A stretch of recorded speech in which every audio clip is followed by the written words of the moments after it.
En 1989, en un túnel de 27 kilómetros bajo la frontera entre Francia y Suiza, 4 detectores del tamaño de edificios empezaron a registrar colisiones.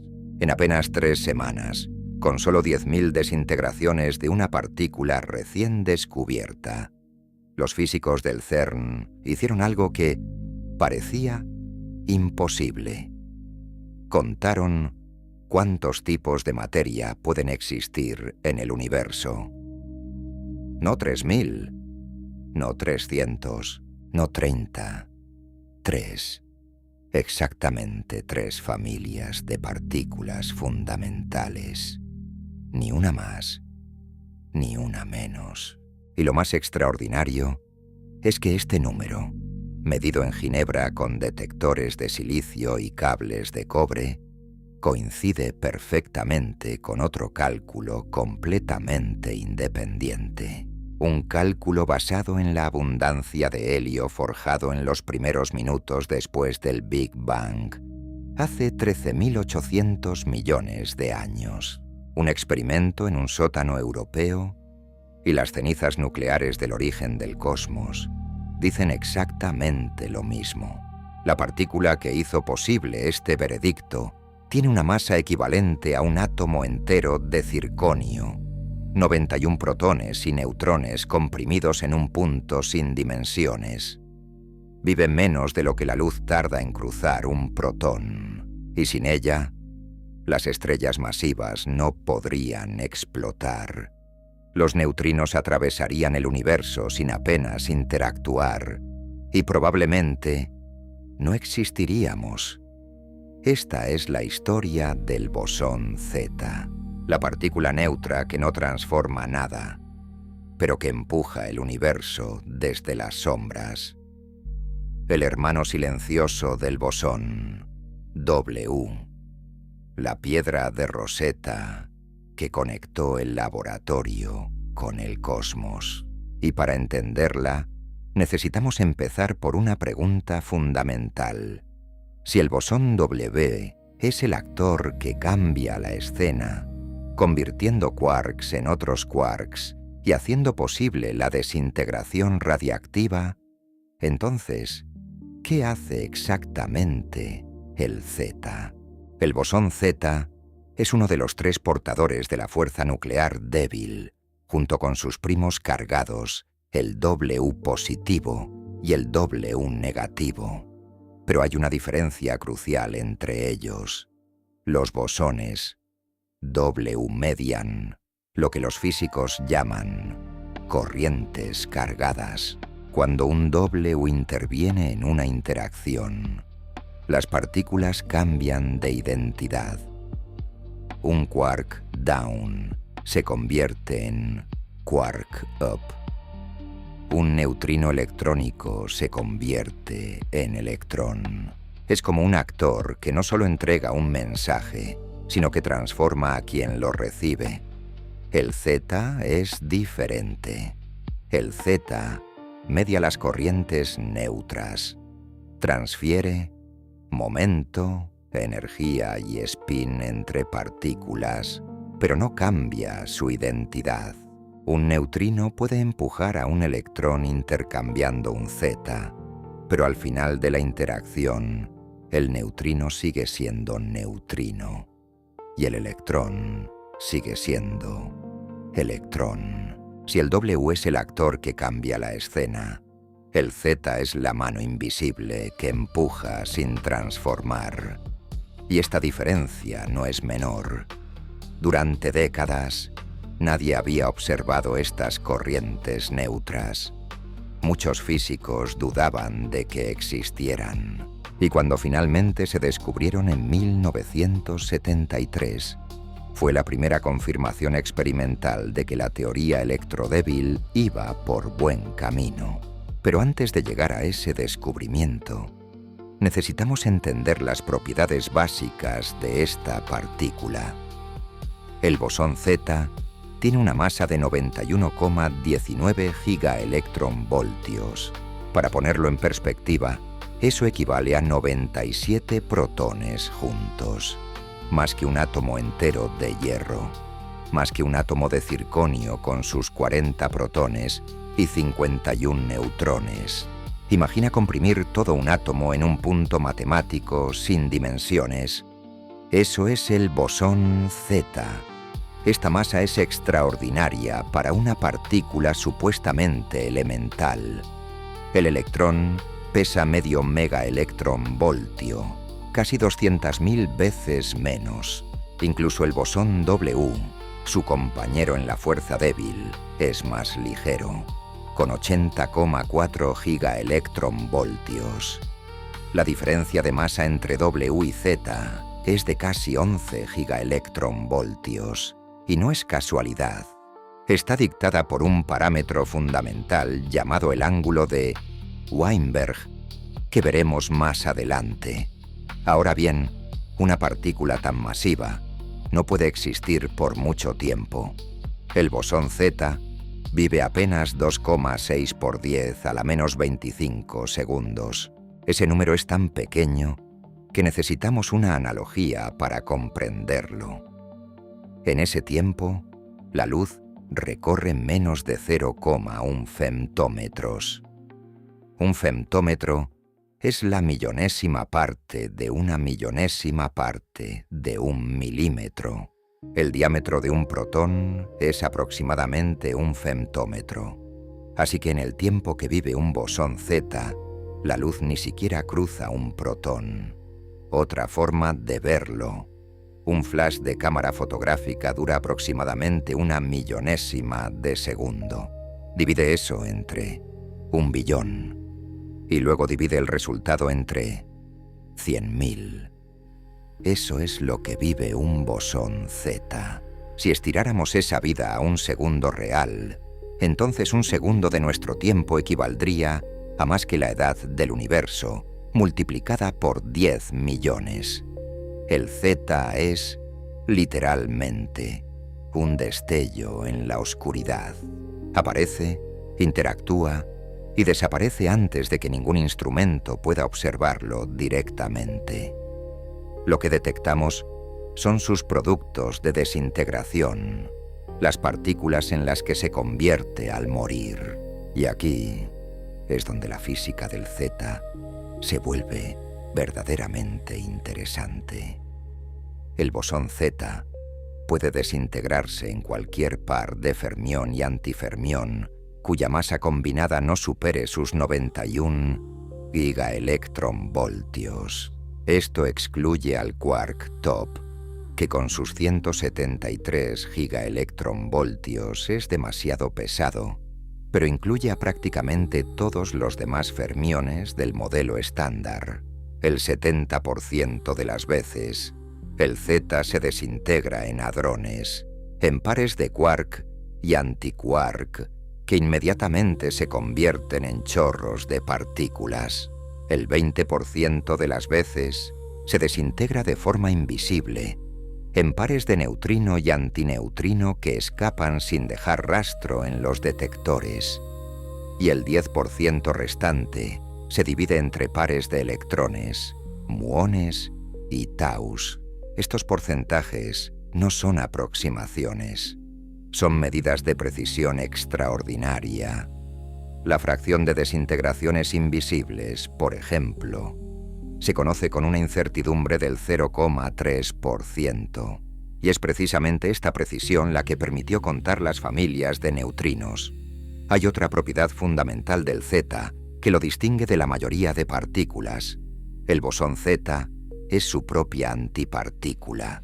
A diferencia del electrón, que tiene al positrón como antipartícula, o del W positivo, que tiene al W negativo, el Z es idéntico a su anti-Z. Esto tiene consecuencias importantes para su comportamiento cuántico, pero conceptualmente significa que el Z ocupa un lugar único en el zoo de partículas.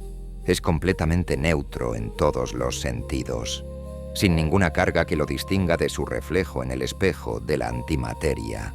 Antes de continuar con la historia de cómo se predijo y descubrió esta partícula, hay una pregunta que quizás te estés haciendo. porque se llama Z.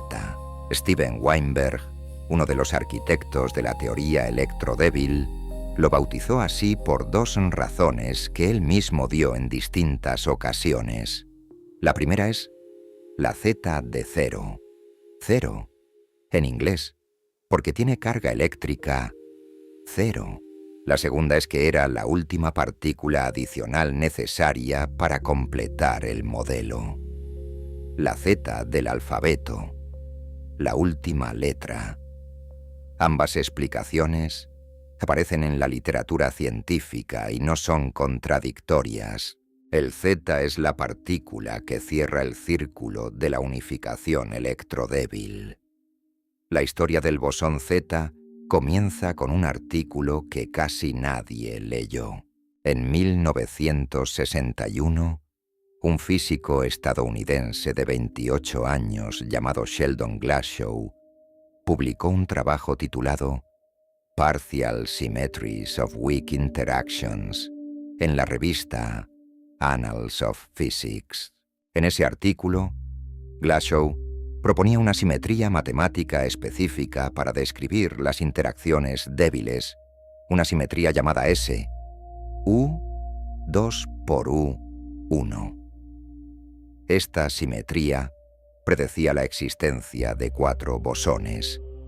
El fotón, que ya se conocía, los bosones W positivo y W negativo, que se sospechaban desde hacía tiempo, y un cuarto bosón, neutro, que nadie había predicho antes, el bosón Z. El problema era que la simetría de Glashow tenía un defecto fatal. Predecía que los bosones W y Z debían ser partículas sin masa, igual que el fotón. Pero si los bosones de la fuerza débil no tuvieran masa, la fuerza débil no sería débil. Sería tan fuerte y de tan largo alcance como el electromagnetismo. Y claramente no lo es. Glashow no tenía solución para este problema. Su artículo recibió muy pocas citas. El bosón Z quedó como una curiosidad teórica, una predicción interesante, pero incompleta. Pasaron 6 años. En 1967, Steven Weinberg publicó un artículo de apenas 3 páginas en Physical Review Letters. Se titulaba A Model of Leptons, un modelo de leptones. En esas 3 páginas, Weinberg resolvió el problema que había paralizado la teoría de Glashow. La solución venía de otro artículo, publicado 3 años antes por Peter Higgs y otros físicos, que proponía un mecanismo para dar masa a partículas sin romper explícitamente la simetría. Weinberg aplicó este mecanismo de Higgs a la simetría electrodébil. La idea era elegante. Existe un campo que impregna todo el espacio, el campo de Higgs, con un valor de expectación del vacío de 246 gigaelectronvoltios. Este campo rompe espontáneamente la simetría S, U 2 por U 1. 3 de sus 4 componentes son devorados por los bosones W y Z, convirtiéndose en su tercera polarización. La cuarta componente se convierte en el bosón de Higgs físico. El resultado es que el W y el Z adquieren masa, pero el fotón permanece sin masa porque corresponde a una simetría que no se rompe. La combinación específica de campos que forma el fotón está protegida. Weinberg incluso predijo las masas. El W debía pesar alrededor de 80 gigaelectronvoltios. El Z alrededor de 90. Aproximadamente al mismo tiempo, el físico pakistaní Abdus Salam desarrolló independientemente el mismo modelo, acuñando el término teoría electrodébil. Salam trabajaba en el Imperial College de Londres y en el Centro Internacional de Física Teórica de Trieste, que él mismo había fundado. Pero aquí viene lo sorprendente. El artículo de Weinberg de 1967 prácticamente no recibió citas durante 4 años. Nadie le prestó atención. La razón era doble. Primero, la teoría predecía las corrientes neutras mediadas por el Z, y nadie las había observado jamás. Muchos físicos sospechaban que no existían. Segundo, nadie había demostrado que esta teoría fuera renormalizable, es decir, que los infinitos que aparecen en los cálculos cuánticos pudieran cancelarse de forma consistente. Sin renormalizabilidad, una teoría cuántica de campos es matemáticamente inconsistente. No puedes hacer predicciones fiables. Y sin evidencia experimental de corrientes neutras, no había incentivo para tomar la teoría en serio. Todo cambió en 1971. En la Universidad de Utrecht, en los Países Bajos, un estudiante de doctorado de 24 años llamado Gerard T. Hooft estaba trabajando en un problema que su director, Martinus Veltman, llevaba años intentando resolver. Veltman era un físico teórico obstinado que había desarrollado uno de los primeros programas de álgebra computacional, llamado Schunship, específicamente para atacar los cálculos de renormalización en teorías de Gauge. Era un trabajo técnico, tedioso, que pocos encontraban glamuroso, pero Veltman estaba convencido de que las teorías de Yang-Mills, la familia matemática a la que pertenece la teoría electrodébil, debían ser renormalizables. En el verano de 1970, T. Hooft asistió a una escuela de verano en Córcega. Allí preguntó a varios expertos cómo aplicar ciertas técnicas nuevas de renormalización a teorías no abelianas. La respuesta que recibió fue reveladora. Si eres alumno de Veltman, pregúntale a él. Un año después, T. Hooft tenía la demostración. Las teorías de Yang-Mills con ruptura espontánea de simetría son renormalizables. Los infinitos se cancelan. La teoría electrodébil de Glashow, Weinberg y Salam era matemáticamente consistente. Veltman reaccionó con euforia. Comprendió inmediatamente que el problema en el que había trabajado toda su carrera estaba resuelto. La comunidad de física de partículas tardó un poco más en asimilarlo, pero cuando lo hicieron, las citas al artículo de Weinberg de 1967 se dispararon.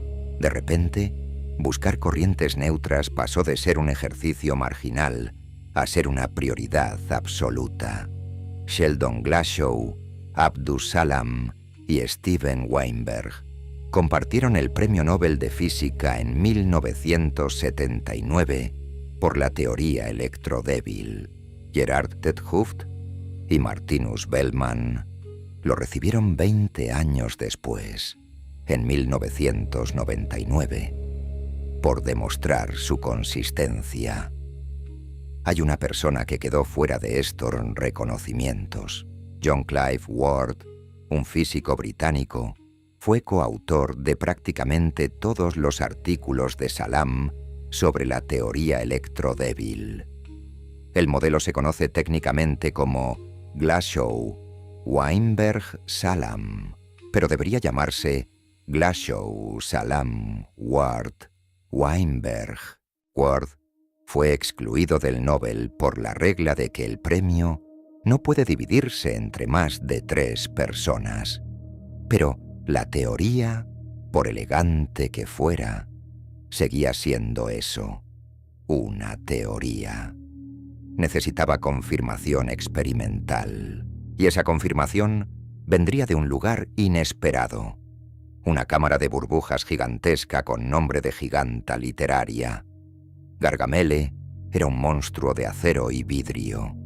4,80 metros de largo, 2 metros de diámetro, 1000 toneladas de peso total.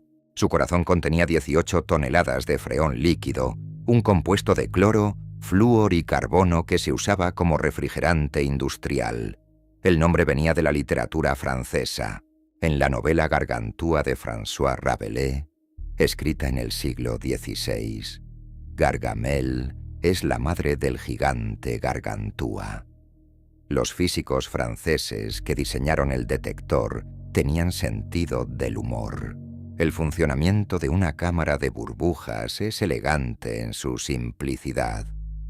El líquido se mantiene a presión y temperatura justo por debajo de su punto de ebullición. Cuando una partícula cargada atraviesa el líquido, ioniza los átomos a su paso. Estas ionizaciones actúan como semillas. Si en ese instante se reduce la presión, el líquido sobrecalentado forma burbujas a lo largo de la trayectoria de la partícula. Una fotografía captura estas burbujas, revelando el camino de la partícula como un rastro de puntos blancos sobre fondo oscuro. Gargamelle estaba diseñada para estudiar interacciones de neutrinos. Los neutrinos son partículas casi fantasmales, sin carga eléctrica, que atraviesan la materia casi sin interactuar. Para tener alguna posibilidad de observarlos, necesitas enviar billones de ellos hacia un detector masivo y esperar que, estadísticamente, unos pocos interactúen. El líder visionario del proyecto fue André Lagarrigue, un físico francés que escribió la primera propuesta para Gargamelle en febrero de 1964. La construcción llevó años. Las primeras colisiones se registraron a principios de los años 70. Pero aquí viene un dato que revela cómo funciona la ciencia real. Cuando se planificó el programa de física de Gargamelle en 1968, las corrientes neutras ni siquiera se mencionaron. Estaban clasificadas en 5º lugar de prioridad, muy por detrás de otros objetivos. Nadie las consideraba importantes. Fue solo después de la demostración de 't Hooft en 1971 cuando los teóricos del CERN, entre ellos Mary Kay, Gaillard, Jacques Sprenky y Bruno Zumino, instaron a los experimentadores a buscarlas. Si la teoría electrodébil era correcta, las corrientes neutras debían existir, y Gargamelle era el instrumento perfecto para encontrarlas. El experimento funcionaba así. Un haz de neutrinos muónicos bombardeaba Gargamelle. Si un neutrino interactuaba con un núcleo del freón mediante una corriente cargada, intercambiando un W, el neutrino se convertiría en un muón. Verías el muón saliendo del punto de interacción, una línea clara en las fotografías. Pero si existían las corrientes neutras mediadas por el Z, también debía ocurrir otro proceso. Un neutrino podía golpear un núcleo, transferirle energía y momento mediante un Z, y seguir siendo neutrino. El neutrino entrante era invisible, y el neutrino saliente también. Lo único que verías sería el núcleo retrocediendo, produciendo un chorro de partículas hadrónicas que parecían surgir de la nada. Esa era la señal. Interacciones hadrónicas sin ningún muón visible. El problema era que esta señal podía falsificarse. Si un neutrón ordinario, producido en alguna interacción previa fuera de la cámara, entraba en Gargamelle y golpeaba un núcleo, produciría exactamente la misma firma. Hadrones sin leptones, visibles. Distinguir las corrientes neutras genuinas de este fondo de neutrones era el desafío central del experimento. En diciembre de 1972, un estudiante de doctorado de la Universidad de Aquisgrán, en Alemania, encontró el primer evento candidato. Pero este no era un evento hadrónico.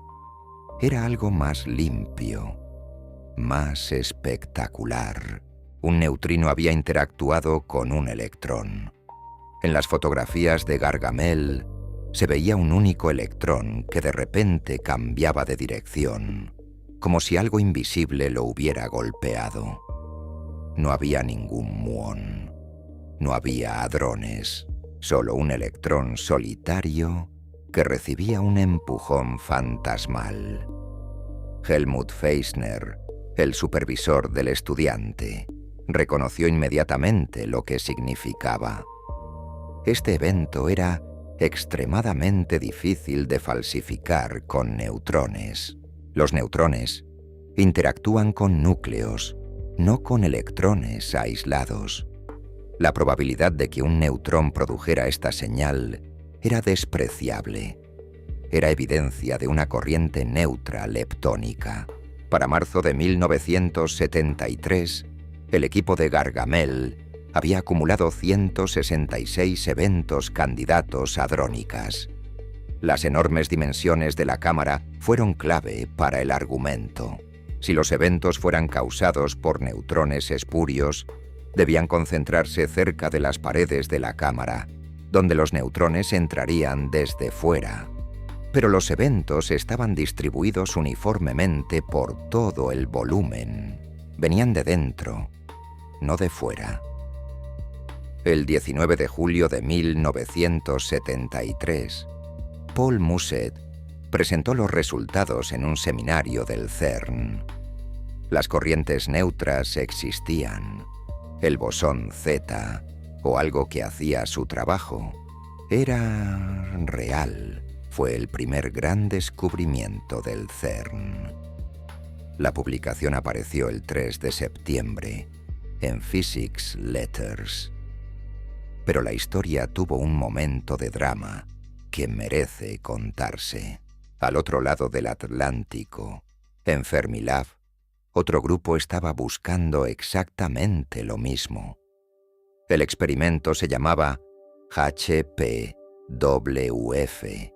y inicialmente también vieron señales de corrientes neutras, pero tras modificar su aparato para reducir el fondo de neutrones, la señal desapareció.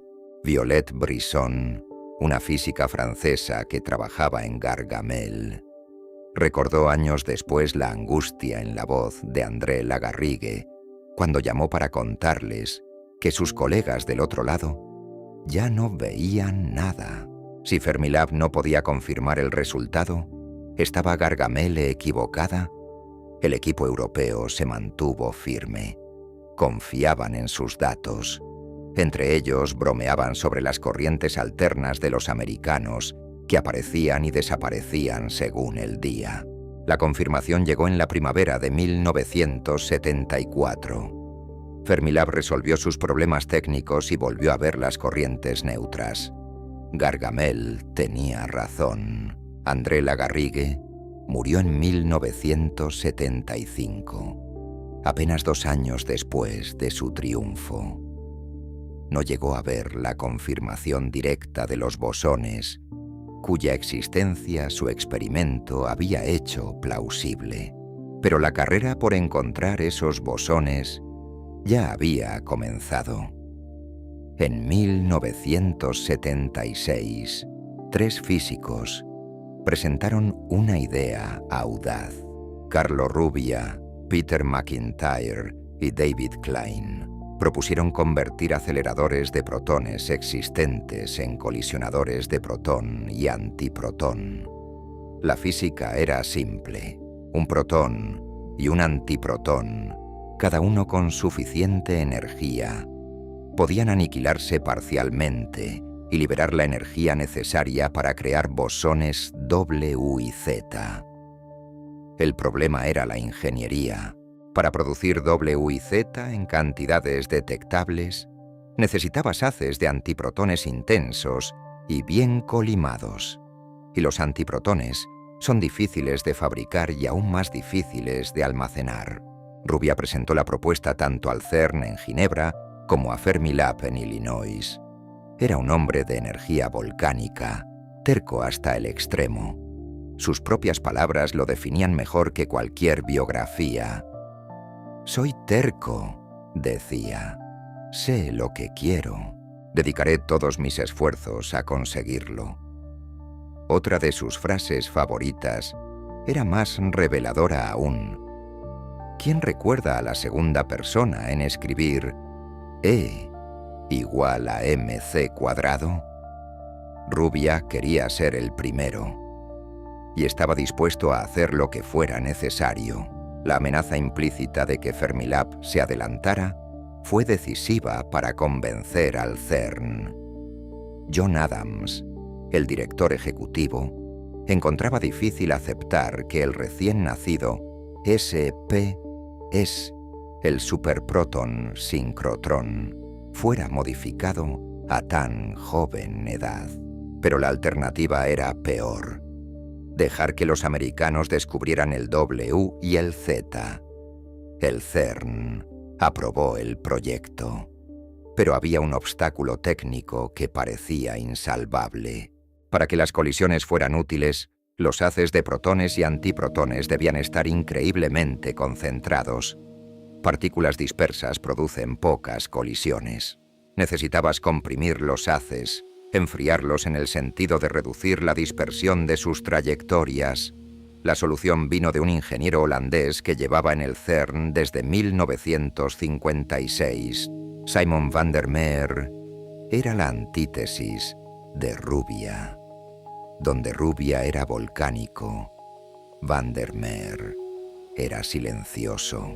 Donde Rubia dominaba las reuniones con su presencia, van der Meer se sumergía en reflexiones profundas, raramente emergiendo hasta tener una solución. Un colega lo describió así: extremadamente lacónico. Simon nunca usaría dos palabras donde bastara una, pero esa única palabra era invariablemente la correcta. En 1968, van der Meer había inventado una técnica llamada enfriamiento estocástico. La idea era engañosamente simple, pero para cualquiera que entendiera de verdad los aceleradores, era un golpe de genio. Funcionaba así. Electrodos sensibles colocados en un punto del anillo detectaban señales electromagnéticas que reflejaban la posición media de las partículas del haz. Esta información se enviaba a través de un camino más corto, un atajo a través del centro del anillo, hasta un dispositivo llamado pateador. El pateador aplicaba una pequeña corrección a cada partícula cuando pasaba, empujándola hacia la trayectoria ideal. Era como si pudieras enviar un mensaje al futuro cercano de cada partícula, diciéndole cómo corregir su curso. Van der Meer no creía que la idea fuera importante. Su colega Wolfgang Schnell tuvo que convencerlo de publicarla. La prueba experimental del enfriamiento estocástico llegó en 1978, en un pequeño experimento llamado ICE. Funcionó. El Consejo del CERN, convencido de que la técnica era viable, aprobó formalmente el colisionador SPPS, Superproton Antiproton Sincrotron. Los años siguientes fueron una carrera frenética. Rubia viajaba constantemente entre Harvard, donde era catedrático, y el CERN. La aerolínea Alitalia le conocía tan bien que le ofrecieron un asiento en su junta directiva. Lo llamaban el científico de Alitalia por sus más de 20 vuelos transatlánticos anuales. Cuando le preguntaban por sus hobbies, Rubia respondía con desdén: ¿para qué voy a correr detrás de una pelota después de haber perseguido papeles de 9 a 5? Había dos detectores compitiendo en el SPPS. UA1, liderado por Rubia, y UA2, un detector más pequeño pero igualmente capaz. La competencia era feroz, pero productiva. El 25 de enero de 1983, el CERN anunció el descubrimiento del bosón W. UA1 tenía 6 eventos candidatos. UA2 tenía 4.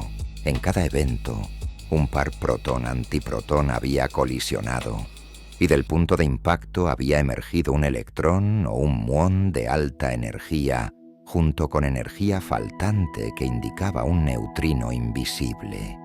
Era exactamente lo que predecía la teoría. El W se desintegraba en un leptón cargado y un neutrino.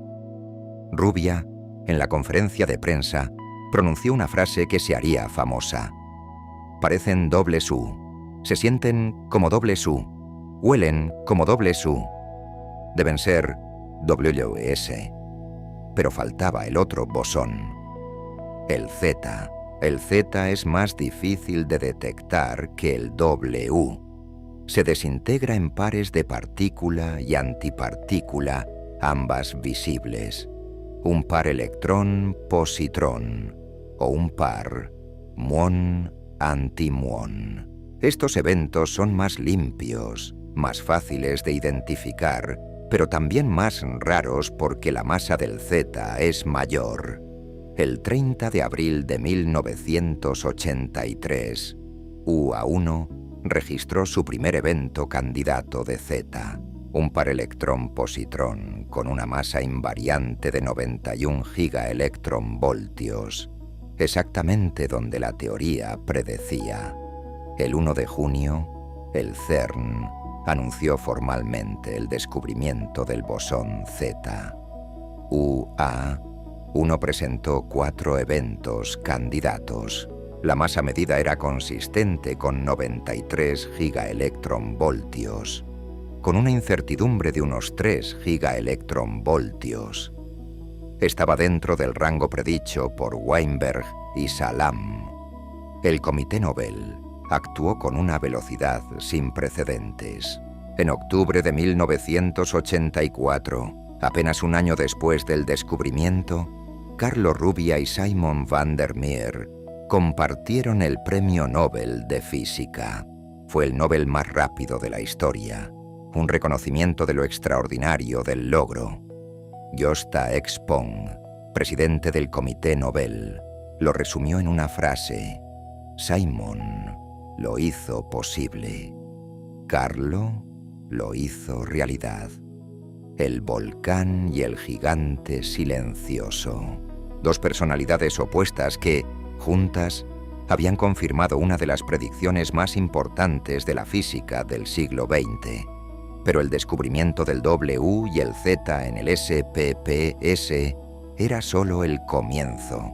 Con apenas unos pocos eventos, las propiedades de estas partículas solo podían medirse de forma aproximada. Para realmente entender el bosón Z, para exprimir toda la información que contenía sobre la estructura fundamental de la materia, se necesitaba algo más. Una fábrica de Z.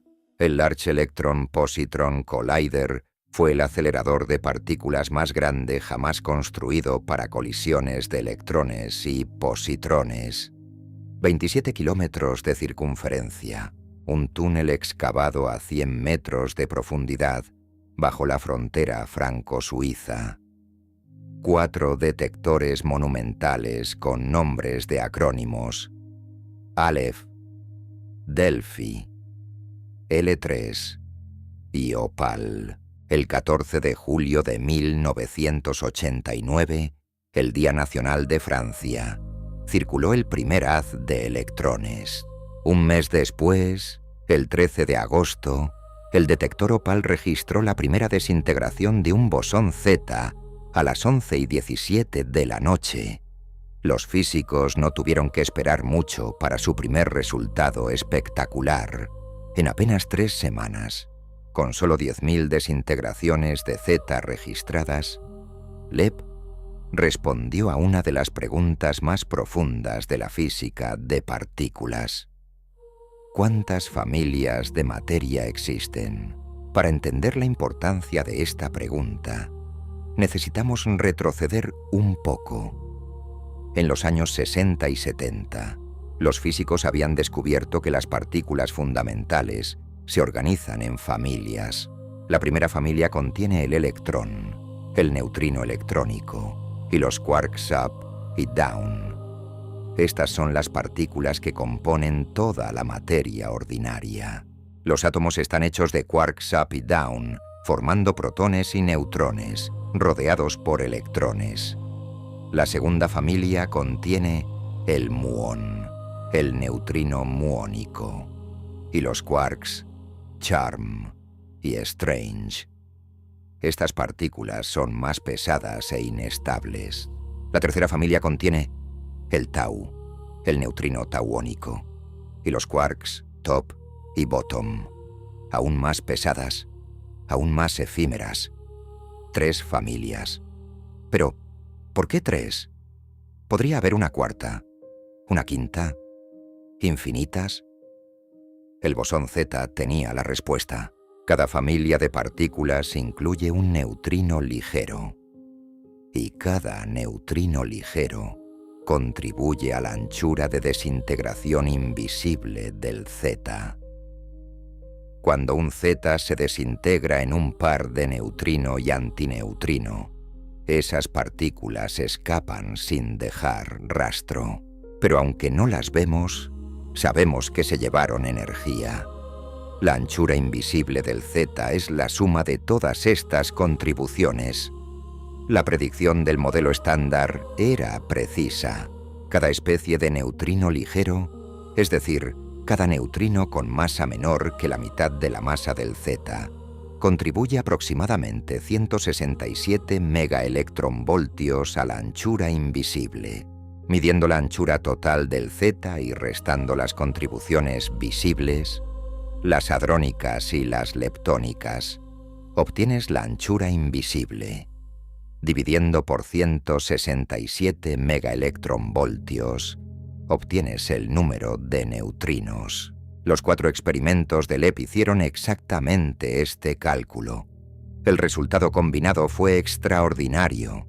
N neutrino igual a 2,996 más menos 0,007. 3. Exactamente 3 familias de neutrinos ligeros. Ni 2,5. Ni 3,5. 3,00. Dentro del error experimental.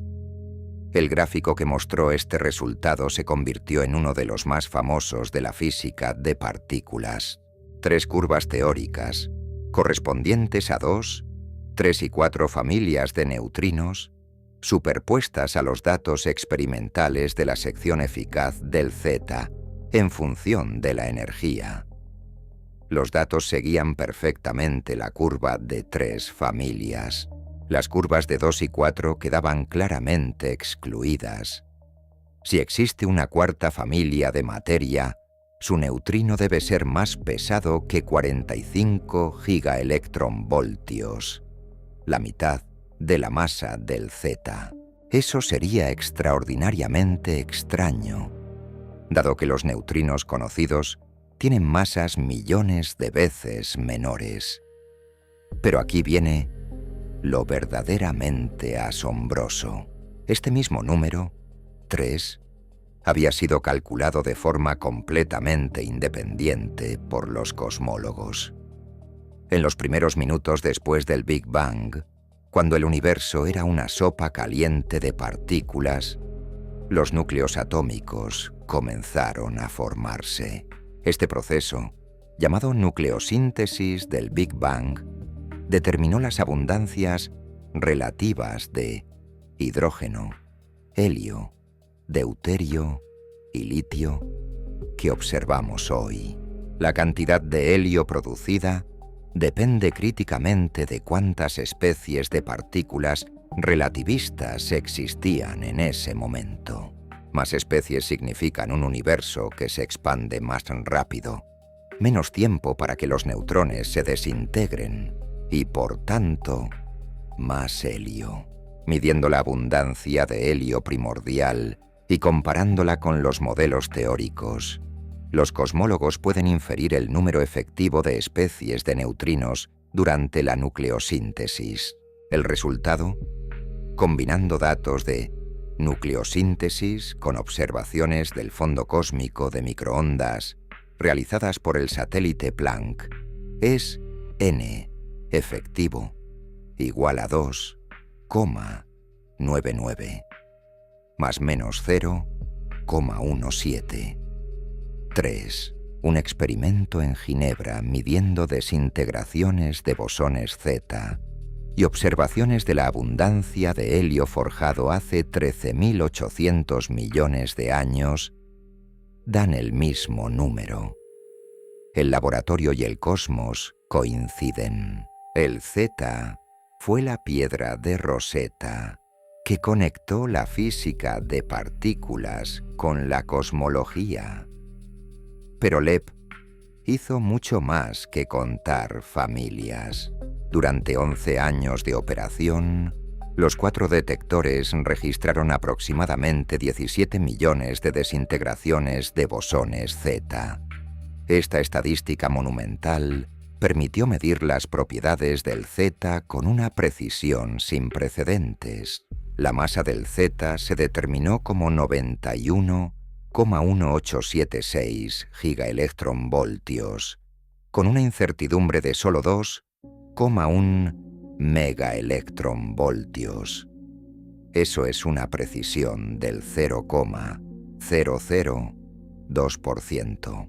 Para poner esto en perspectiva, es como medir la distancia de Madrid a Barcelona, unos 600 kilómetros, con un error de 12 metros. La precisión del LEP era tan extraordinaria que revelaba efectos que nadie había anticipado. Los físicos descubrieron que la energía del haz fluctuaba ligeramente con las mareas.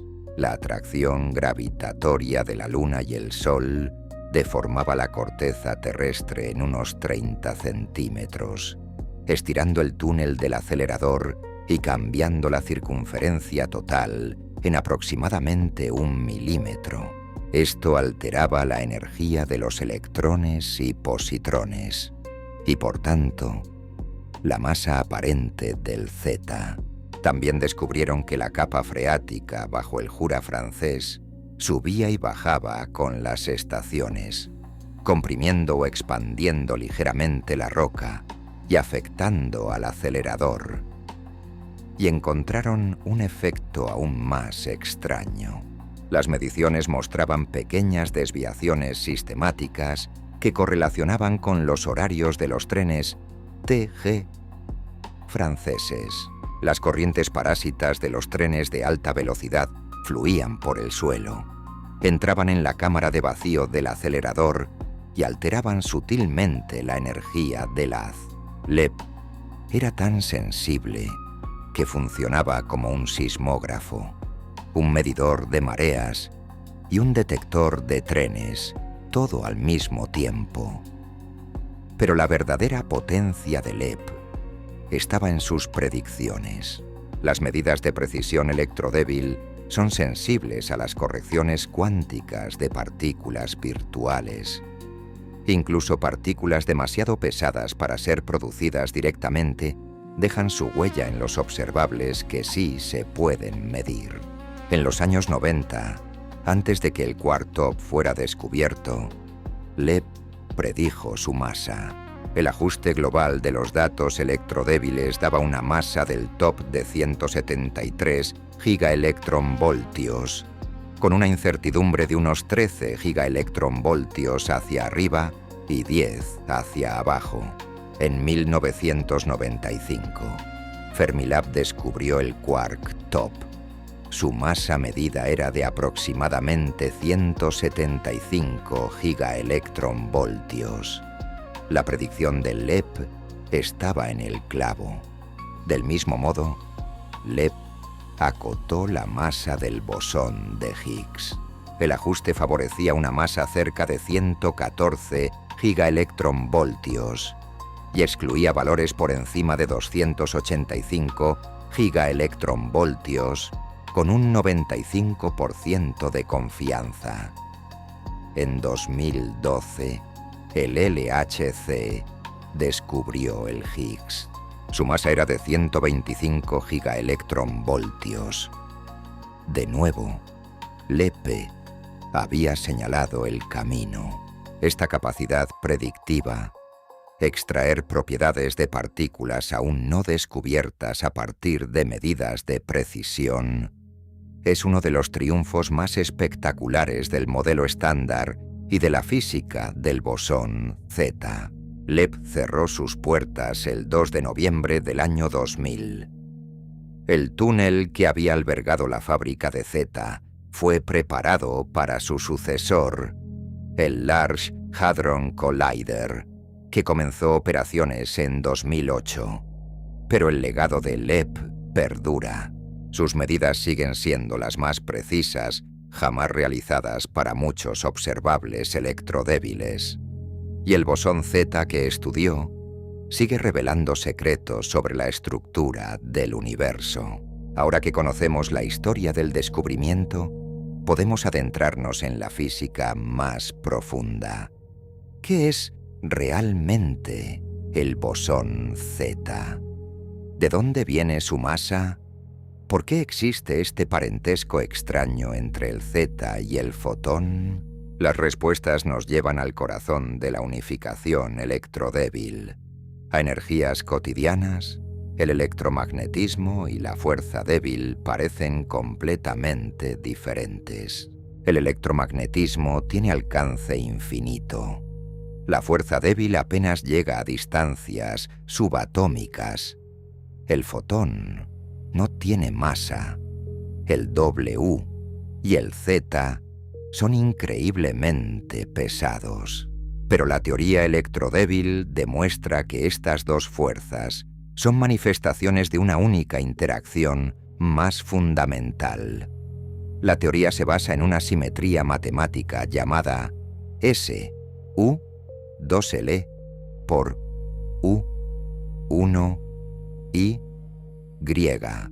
Esta simetría predice 4 bosones Gauss primordiales, todos sin masa al principio. 3 vienen del grupo SU2, llamados W1, W2 y W3. Uno viene del grupo U1, llamado B0. U1 y W2 se combinan matemáticamente para formar los bosones cargados que conocemos, el W positivo y el W negativo. Pero W3 y B0 hacen algo más sutil. No se convierten directamente en el fotón y el Z. Se mezclan. Imagina 2 colores primarios, un azul puro que representa a B0 y un rojo puro que representa a 3. El fotón y el Z no son ninguno de estos colores puros. Son mezclas específicas. El fotón es sobre todo azul con un toque de rojo. El Z es sobre todo rojo con un toque de azul. La receta de la mezcla está codificada en un parámetro fundamental: el ángulo de mezcla débil, también conocido como ángulo de Weinberg.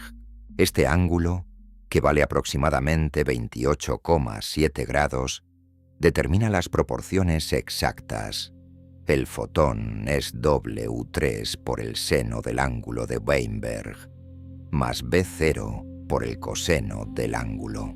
El Z es W3 por el coseno del ángulo, menos B0 por el seno del ángulo. El fotón y el Z son, literalmente, superposiciones cuánticas de los mismos campos fundamentales. Son como 2 acordes distintos construidos con las mismas notas musicales. La naturaleza eligió una receta específica para mezclarlos. y esa elección tiene consecuencias profundas. El ángulo de Weinberg no es solo un parámetro arbitrario. Determina la intensidad relativa de las fuerzas electromagnética y débil. Determina los acoplamientos del Z a cada tipo de fermión. Y determina la relación entre las masas del W y el Z. La masa del W es igual a la masa del Z multiplicada por el coseno del ángulo de Weinberg. Esta relación es una predicción precisa de la teoría, verificada experimentalmente con gran exactitud. Ahora bien, todo esto plantea una pregunta obvia. Si la simetría original predice bosones sin masa, ¿de dónde viene la masa del Z? La respuesta es el mecanismo de Higgs. El campo de Higgs es un campo escalar que impregna todo el espacio. A diferencia de otros campos, tiene un valor de expectación del vacío no nulo, aproximadamente 246 gigaelectronvoltios. Esto significa que incluso en el vacío más perfecto, el campo de Higgs está ahí, con un valor distinto de cero. Este valor no nulo rompe espontáneamente la simetría S, U, 2L por U, 1I, griega. Es como una brújula que elige una dirección específica en un espacio donde todas las direcciones eran equivalentes. Cuando la simetría se rompe, algo extraordinario ocurre. El doblete de Higgs original tenía 4 grados de libertad, 4 componentes independientes.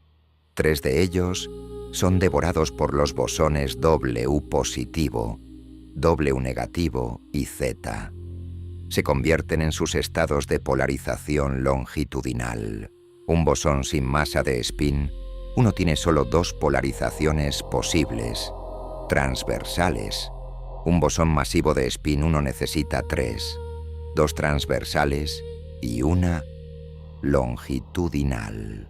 Los 3 componentes devorados del Higgs proporcionan exactamente esa tercera polarización que W y Z necesitan para ser masivos. El 4º grado de libertad del doblete de Higgs es el bosón de Higgs físico, descubierto en 2012 con una masa de 125 gigaelectronvoltios. Las fórmulas de masa que emergen de este mecanismo son elegantes. La masa del W es el producto de la constante de acoplamiento débil, G, por el valor de expectación del vacío V, dividido entre 2. Esto da aproximadamente 80,4 gigaelectronvoltios. La masa del Z es V multiplicado por la raíz cuadrada de G al cuadrado más G' al cuadrado, dividido entre 2. Esto da aproximadamente 91,2 gigaelectronvoltios. Y el fotón permanece sin masa porque corresponde al generador de simetría que no se rompe. El vacío de Higgs es eléctricamente neutro, así que la simetría electromagnética U1EM sobrevive intacta. El fotón sigue siendo el mensajero sin masa que conocemos. Hay otra diferencia profunda entre el fotón y el Z que merece atención. El fotón trata igual a todas las partículas con la misma carga. Un electrón levógiro y un electrón dextrógiro sienten exactamente la misma fuerza electromagnética. El Z no. El Z viola la paridad. Se acopla de forma diferente a partículas levógiras y dextrógiras. Esto ocurre porque la simetría SU2 le actúa solo sobre fermiones levógiros. La L en el nombre significa precisamente eso. Left, izquierda. Los acoplamientos del Z a cada fermión se parametrizan mediante 2 constantes, una vectorial y una axial vectorial. Para los leptones cargados, el acoplamiento axial vectorial vale aproximadamente -0 0,5. Pero el acoplamiento vectorial vale apenas menos 0,04. Es casi cero. Esta pequeñez del acoplamiento vectorial leptónico tiene consecuencias experimentales importantes. Hace que ciertas asimetrías, como la asimetría delantero-trasera en la producción de fermiones, sean extraordinariamente sensibles al valor exacto del ángulo de Weinberg. Pequeños cambios en el ángulo producen grandes cambios en las asimetrías, y esto convierte a estas asimetrías en herramientas de precisión espectaculares para medir los parámetros fundamentales del modelo estándar, L, E, P y el SLD, un experimento en SLAC que usaba un haz de electrones polarizado. Explotaron esta sensibilidad durante años. Sus medidas del ángulo de Weinberg tienen incertidumbres del orden de una parte en 10.000. Hay un último concepto de la física del Z que vale la pena mencionar. El parámetro RHO. Rho es el cociente entre la masa del doble, U al cuadrado, y la masa del Z al cuadrado, multiplicada por el coseno al cuadrado del ángulo de Weinberg. A nivel árbol, sin correcciones cuánticas, RHO vale exactamente 1. Esto está garantizado por una simetría llamada simetría custodial. Pero las correcciones cuánticas desplazan RHO ligeramente de 1, y estas correcciones son sensibles a partículas virtuales que circulan en los diagramas de Feynman. La contribución del quark top es proporcional al cuadrado de su masa. Es una dependencia cuadrática, muy fuerte. La contribución del bosón de Higgs es proporcional solo al logaritmo de su masa. Es una dependencia más suave. Esta diferencia tiene una consecuencia práctica extraordinaria. La enorme diferencia de masa entre el quark top, unos 173 gigaelectronvoltios, y el quark bottom, apenas 4 gigaelectronvoltios, rompe la simetría custodial y produce un desplazamiento medible en derivado. Midiendo ρ con precisión, puedes inferir la masa del top antes de descubrirlo directamente.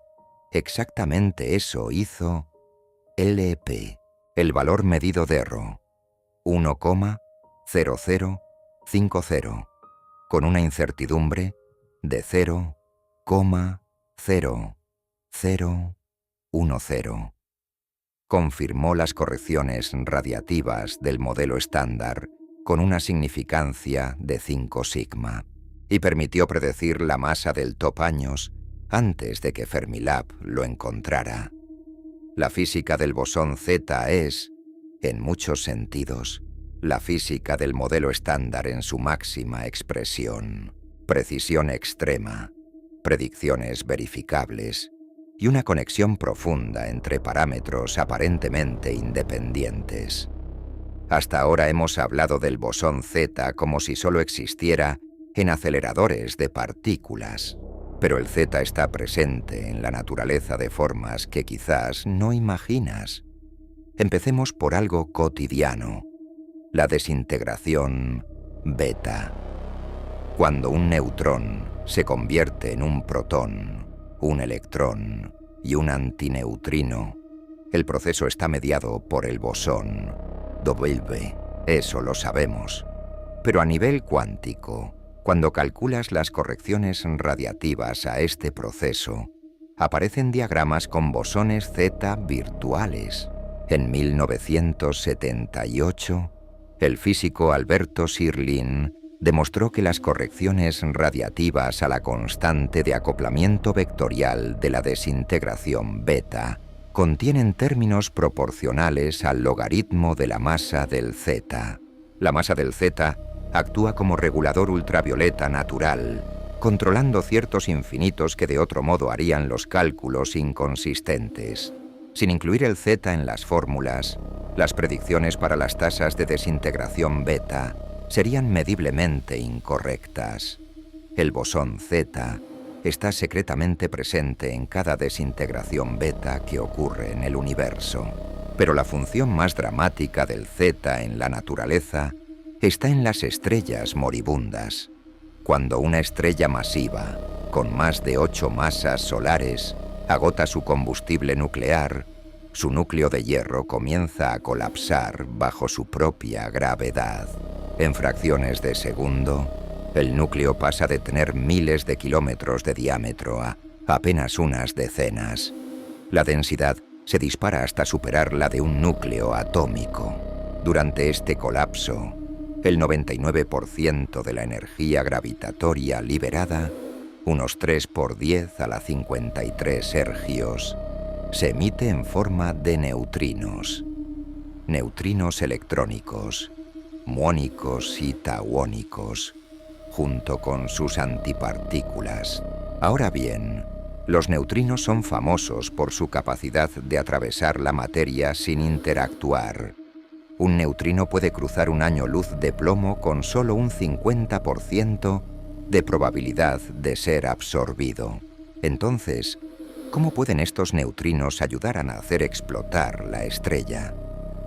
La respuesta está en el bosón Z. A las densidades extremas del núcleo colapsante, la dispersión de corriente neutra mediada por el Z se vuelve crucial.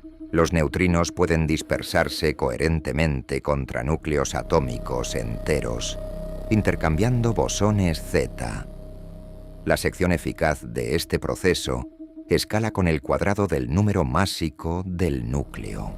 Un núcleo de hierro, con 56 nucleones, tiene una sección eficaz miles de veces mayor que un protón aislado. Cuando la densidad supera aproximadamente 10 a la 12 gramos por centímetro cúbico, el recorrido libre medio de los neutrinos cae por debajo del radio del núcleo estelar. Los neutrinos quedan atrapados, no pueden escapar libremente. Forman lo que se llama una neutrinosfera, análoga a la fotosfera que vemos en el Sol, pero hecha de neutrinos en lugar de fotones. Esta energía atrapada es precisamente la que eventualmente impulsa la onda de choque y hace explotar la estrella como supernova. Sin el bosón Z, sin las corrientes neutras que media, los neutrinos escaparían demasiado fácilmente. No transferirían suficiente energía y momento al material exterior. El mecanismo de explosión sería fundamentalmente diferente. Probablemente, muchas supernovas que observamos simplemente no explotarían. Hay otro detalle crucial. Los neutrinos muónicos y tauónicos, que constituyen aproximadamente 2/3 de la energía total emitida, solo pueden interactuar mediante corrientes neutras en las condiciones del núcleo estelar. Las temperaturas son insuficientes para producir muones o taus, así que las corrientes cargadas están cinemáticamente prohibidas. Solo el Z permite a estos neutrinos depositar su energía. El bosón Z es, literalmente, un arquitecto de las supernovas. Ahora retrocedamos aún más en el tiempo, hasta el primer pico segundo después del Big Bang. A temperaturas superiores a aproximadamente 160 gigaelectronvoltios, equivalentes a unos 10 a la 15 Kelvin, la simetría electrodébil estaba intacta. El campo de Higgs tenía valor de expectación 0. Los 4 bosones, gauge primordiales, W1, W2, W3 y B0, eran todos sin masa. El fotón y el Z no existían aún como partículas separadas. Lo que existía eran sus progenitores, W3 y B0, circulando libremente por un universo donde la fuerza débil y el electromagnetismo eran una única interacción. Cuando el universo se enfrió lo suficiente, el campo de Higgs despertó, adquirió su valor de expectación del vacío. La simetría se rompió, y W3 y B0 se mezclaron para formar el fotón sin masa y el Z masivo que conocemos hoy. En el modelo estándar con un Higgs de 125 gigaelectronvoltios, esta transición no es una transición de fase termodinámica genuina. Es lo que los físicos llaman un crossover suave, un cambio gradual sin discontinuidades bruscas, pero en extensiones del modelo estándar, con campos escalares adicionales o sectores oscuros, la transición podría ser de primer orden. Burbujas de la nueva fase nucleando y expandiéndose en un fondo de la fase antigua. Paredes de burbuja moviéndose a velocidades cercanas a la de la luz. Si esto ocurrió, habría dejado huellas, ondas gravitacionales que podrían ser detectadas por futuros observatorios como LISA. La física del Z primordial podría estar escrita en las vibraciones del espacio-tiempo. Y hay una última conexión cósmica que merece mención: la asimetría entre materia y antimateria. El universo está hecho casi exclusivamente de materia. Por cada 1000 millones de fotones en el fondo cósmico de microondas, hay aproximadamente un protón o neutrón. Pero, ¿dónde está la antimateria equivalente? Si el Big Bang creó cantidades iguales de materia y antimateria, ¿por qué no se aniquilaron completamente? Una posible respuesta involucra procesos llamados esfalerones. Los esfalerones son fluctuaciones no perturbativas de los campos electrodébiles que violan el número bariónico. Pueden convertir quarks en antiquarks y viceversa. Estos procesos operan a temperaturas por encima de la escala electrodébil, cuando W y Z son sin masa. En escenarios de bariogénesis electrodébil, interacciones con violación C, P, en las paredes de burbuja de la transición de fase, crean una asimetría quiral. Los esfalerones en la fase simétrica convierten esta asimetría en un exceso neto de bariones. El modelo estándar tiene insuficiente violación CP para que esto funcione cuantitativamente. Pero el Z es parte integral de la maquinaria que podría haber decidido si existimos. La partícula que vive menos de lo que la luz tarda en cruzar un protón podría estar conectada con la pregunta más fundamental de todas: ¿por qué hay algo en lugar de nada? La historia del bosón Z es también una historia profundamente humana. Detrás de las ecuaciones y los detectores hay personas extraordinarias con personalidades vívidas. Carlo Rubbia nació el 31 de marzo de 1934 en Gorizia, una ciudad en la frontera entre Italia y lo que hoy es Eslovenia. Cuando era niño, los aliados liberaron su región al final de la Segunda Guerra Mundial. El joven Carlo coleccionaba equipos de comunicaciones militares abandonados por los soldados. Esa fascinación con la tecnología marcaría su carrera. Casi no estudió física. En el examen de admisión a la Escuela Normale Superiore di Pisa, quedó en 11º lugar. Necesitaba estar entre los 10 primeros, así que comenzó ingeniería en el Politécnico de Milán. Solo cuando un estudiante de Pisa abandonó sus estudios, ocupó Rubbia su plaza. Era un hombre de energía volcánica. Sus colaboradores lo describían como terco, obsesivo, incapaz de aceptar un no por respuesta. Sus propias palabras eran reveladoras. «Soy terco», decía. «Sé lo que quiero. Dedicaré todos mis esfuerzos a conseguirlo». Lo apodaban el científico de Alitalia por sus interminables vuelos transatlánticos. Durante años, mantuvo simultáneamente una cátedra en Harvard y el liderazgo de experimentos en el CERN. La aerolínea italiana le ofrecieron un asiento en su junta directiva. Cuando alguien le preguntó por sus hobbies, Rubbia respondió con desdén característico: ¿para qué voy a correr detrás de una pelota después de haber perseguido papeles de 9 a 5? Hay un episodio vergonzoso en su carrera que vale la pena mencionar. En junio de 1984, justo después de ganar el Nobel, Rubbia anunció prematuramente que UA1 tenía evidencia del quark top. Resultó ser una fluctuación estadística.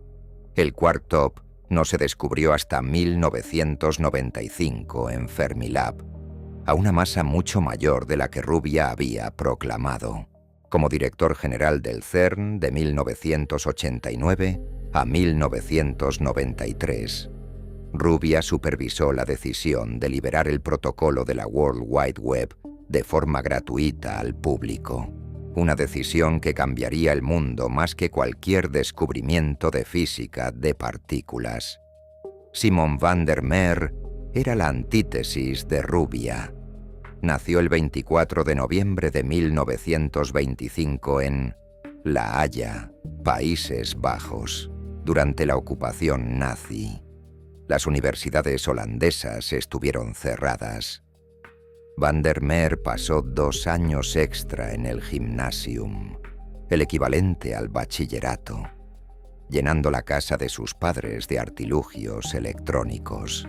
Se incorporó al CERN en 1956, apenas 2 años después de la fundación del laboratorio.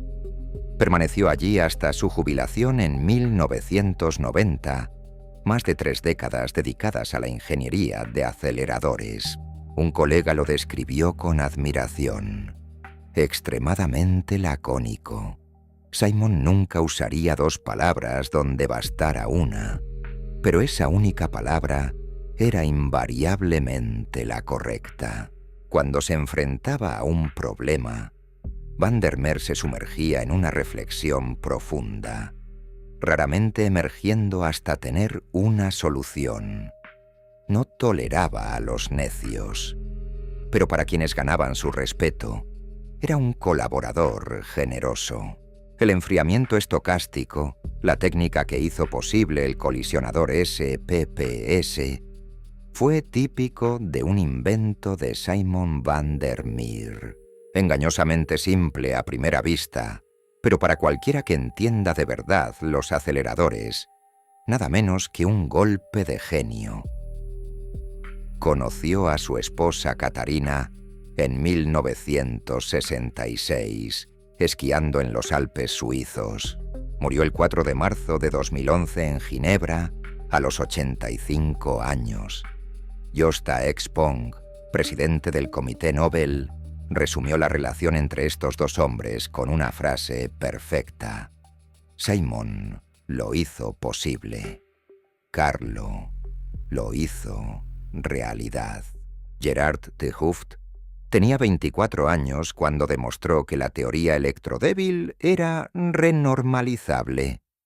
La historia de ese descubrimiento incluye un momento revelador. En el verano de 1970, el joven 't Hooft asistió a una escuela de verano en Córcega. Allí preguntó a varios especialistas cómo aplicar nuevas ideas de renormalización a teorías no abelianas. La respuesta que recibió fue reveladora. Si eres alumno de Veltman, pregúntale a él. Martinus Veltman, su director de tesis, había trabajado durante años en exactamente ese problema. Había desarrollado SQNSHIP, uno de los primeros programas de álgebra computacional, específicamente para atacar los cálculos. Era un trabajo técnico, tedioso, que pocos encontraban glamuroso.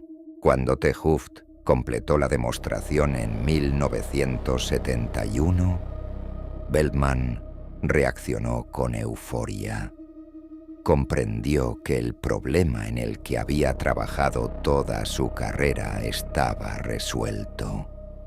El mundo apenas se enteró, pero las citas al artículo de Weinberg de 1967 se multiplicaron de la noche a la mañana. Hay una historia menos conocida sobre la financiación de Gargamel que revela cómo funciona la ciencia en los márgenes institucionales. En 1966, el Consejo del CERN no aprobó Gargamel. Había crisis presupuestaria y el proyecto se consideraba demasiado arriesgado. Victor Weisskopf, el director general, y Bernard Gregory, el director científico, tomaron una decisión extraordinaria. Decidieron comprometer los fondos ellos mismos, usando la autoridad ejecutiva del director general sin aprobación formal del Consejo. Gregory incluso ofreció un préstamo personal al CERN para cubrir parte de los costes. Fue la primera vez en la historia del CERN que se realizó una inversión de esta magnitud por autoridad ejecutiva, sin respaldo del órgano de gobierno. André Lagarrigue, el líder visionario del proyecto Gargamel, no vivió para ver los bosones que su experimento hizo posibles. Murió en 1975, 2 años después del descubrimiento de las corrientes neutras. Estas son las personas detrás de la física. No solo ecuaciones y datos, sino terquedad, genio silencioso, apuestas arriesgadas y vidas dedicadas a responder preguntas que nadie más sabía cómo formular. La física del bosón Z no es solo historia, sigue siendo un campo activo, con resultados importantes publicados hasta este mismo año. Empecemos por una historia reciente que mantuvo en vilo a los físicos de partículas durante 3 años. La anomalía de la masa del W. En abril de 2022, la colaboración CDF en Fermilab publicó una medida de la masa del bosón W que era espectacularmente diferente de la predicción del modelo estándar. Obtuvieron 80.433,5 megaelectronvoltios, con una incertidumbre de apenas 9,4 megaelectronvoltios. La predicción teórica era 80.357 megaelectronvoltios. La diferencia era de 7 desviaciones estándar. Estadísticamente, una fluctuación tan grande tiene una probabilidad de ocurrir por azar de menos de 1 en 1 billón. Si el resultado era correcto, la relación fundamental entre las masas del W y el Z, que dicta que la masa del W es la masa del Z multiplicada por el coseno del ángulo de Weinberg, estaría rota. Sería evidencia contundente de física más allá del modelo estándar. La comunidad reaccionó con cautela. Era difícil creer que el modelo estándar pudiera estar tan equivocado después de décadas de tests de precisión, pero también era difícil ignorar un resultado tan significativo estadísticamente. La resolución llegó progresivamente. En 2024, Atlas publicó su medida de la masa del W, 80.366,5 megaelectronvoltios, con una incertidumbre de 15,9 megaelectronvoltios, plenamente consistente con el modelo estándar. En septiembre de 2024, CMS añadió su resultado, 80.360,2 megaelectronvoltios, con una incertidumbre de 9,9 megaelectronvoltios, precisión comparable a CDF, pero un valor radicalmente diferente. El promedio mundial del PDG de 2025, excluyendo explícitamente el resultado de CDF, es 80.369,2 megaelectronvoltios, con una incertidumbre de 13,3 3 megaelectronvoltios, perfectamente consistente con la predicción teórica. La colaboración CDF defiende su medida. En enero de 2025, publicaron un artículo detallado en Physical Review Research justificando sus métodos. Pero la comunidad considera el resultado un outlier con un error sistemático no identificado. La anomalía se considera efectivamente resuelta. El modelo estándar sobrevive.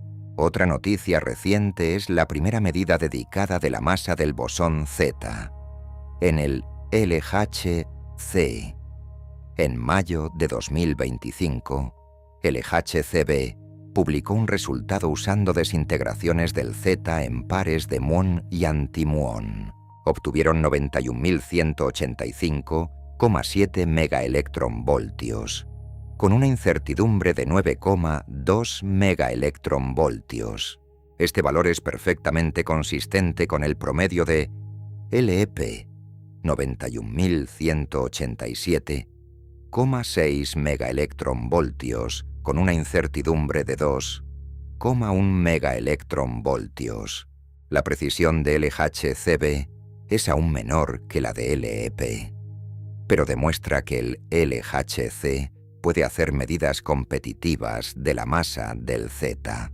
Esto abre la puerta a que el futuro H, L-LHCe, la versión de alta luminosidad del colisionador, pueda eventualmente desafiar la precisión de LEP. CMS también ha logrado avances significativos en la medición del ángulo de Weinberg. En 2025, publicaron la mejor determinación individual del ángulo en un colisionador hadrónico. Seno al cuadrado de teta efectivo igual a 0,23156, con una incertidumbre de 0,00024.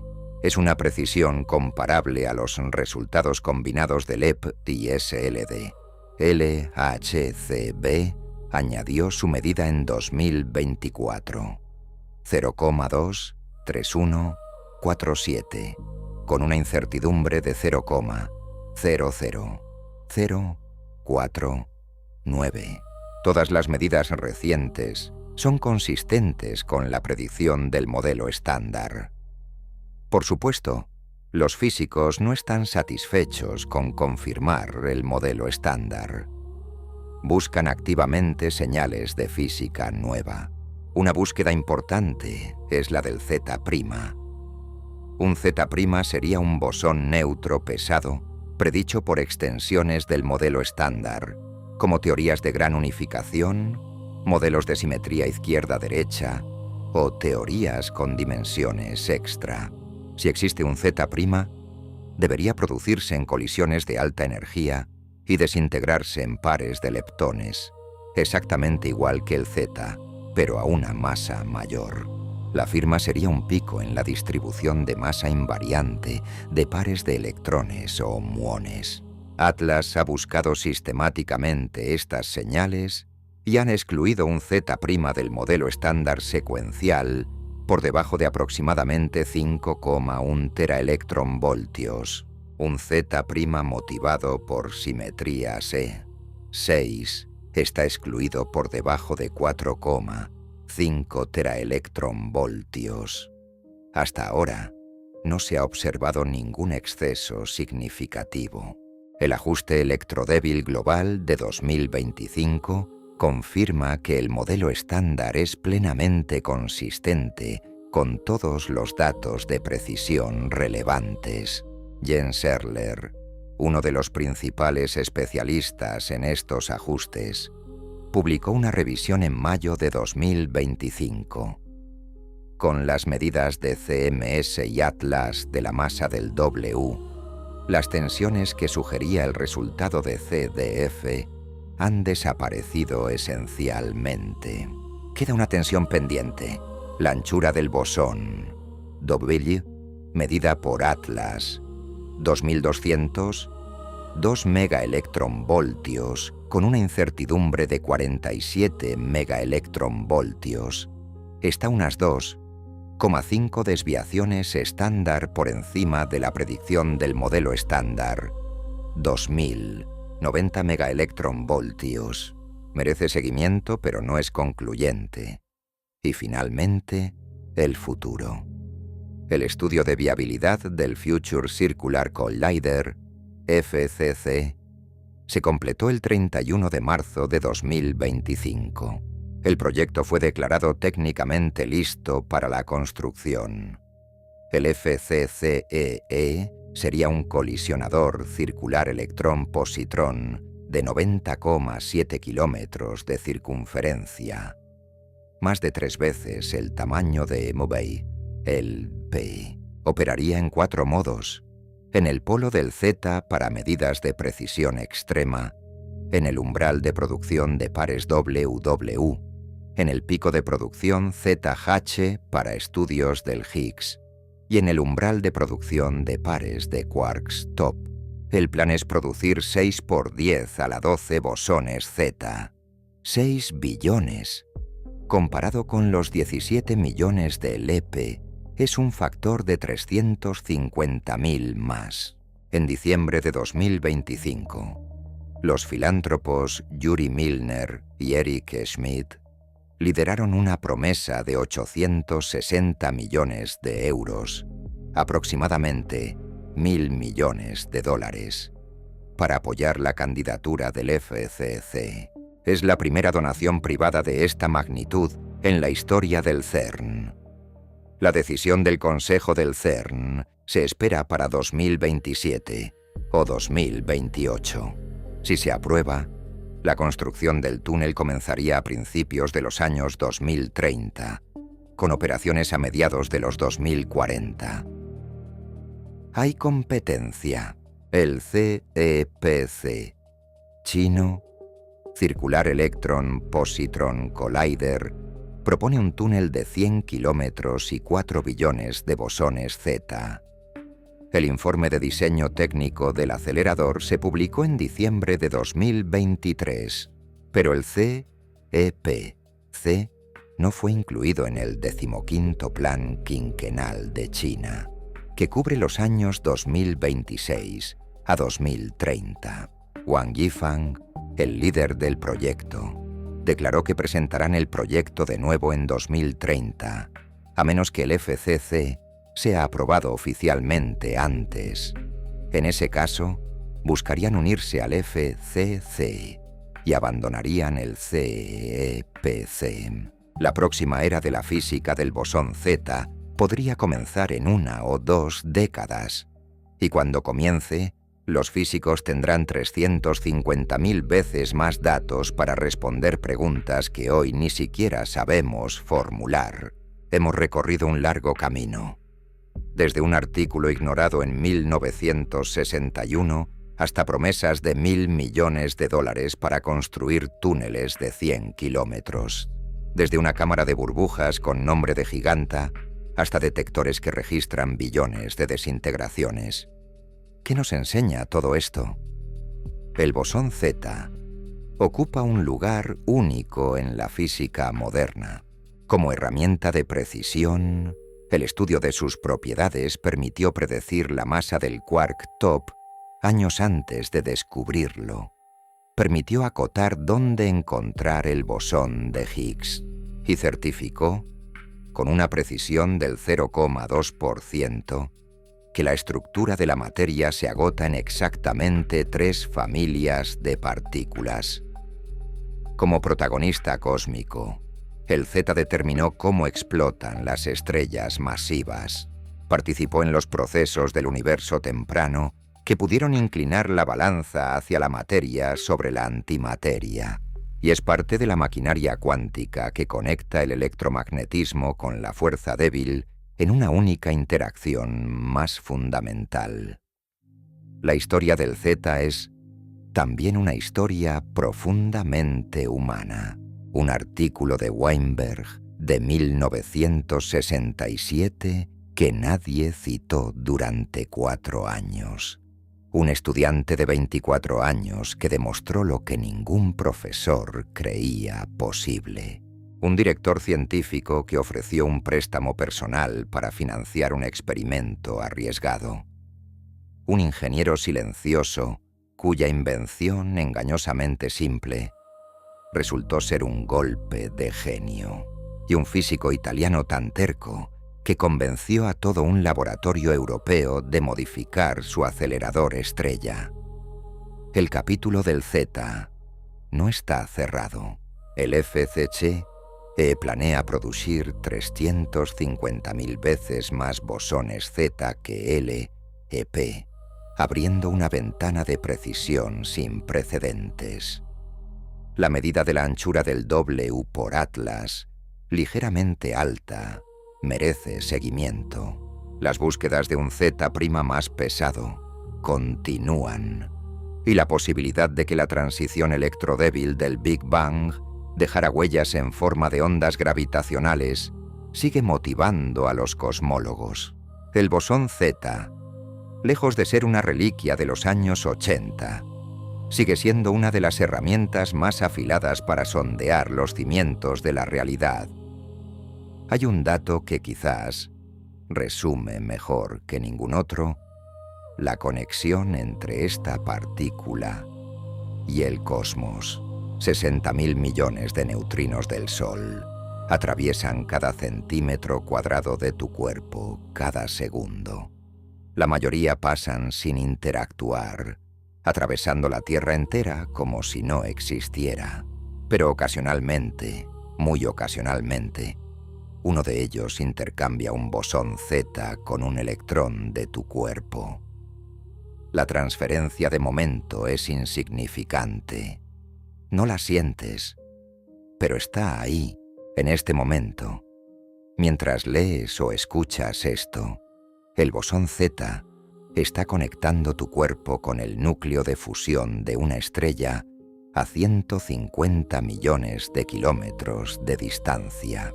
La partícula que vive menos de lo que la luz tarda en cruzar un protón es parte del universo que te atraviesa ahora mismo.